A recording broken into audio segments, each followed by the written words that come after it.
دانشمندا و محققا اینو کشف کردن که هر موسیقی یک فرکانسی داره، هر سازی یک فرکانس خاصی داره، روی یک فرکانسیه و روی آب اینو اومدن امتحان کردن. دیدن وقتی که این فرکانس ها رو، این موسیقی ها رو میذارن، حالت هندسی آب، حالت دیدی اشکالی میگیره.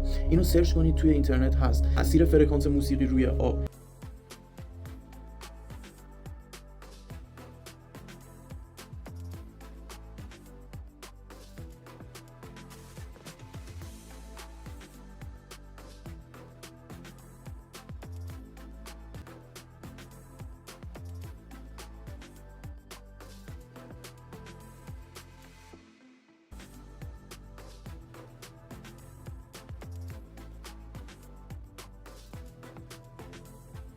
بهت یه رازی رو میگم، با دقت گوش کن.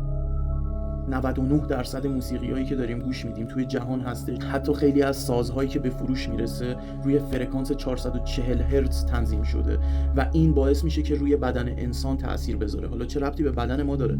بالای 72% بدن ما هم از آب تشکیل شده. به خاطر همین زمانی که یک سری از مانتراها رو گوش میدی، باعث میشه یک حالتی بدن تو میگیره که اون حالت میتونه شفادهنده دی ان ای تو باشه، پاکسازی کننده تو باشه، حتی بدن تو رو آماده کنه برای دریافت آگاهی بیشتر. و به کمک تیمی که داریم تونستیم بهش دسترسی پیدا کنیم از طریق ترکیب این فرکانس های موسیقی، مثل 432 که اول میاد بدن تو رو پاکسازی میکنه، تو رو با فرکانس طبیعت یکی میکنه، و 528 که تو رو میبره تو فرکانس عشق، کمک میکنه به هیلینگ دی ان ای تو، و همینطور فرکانس های دیگه که هر کدوم خاصیت خودشونو دارن.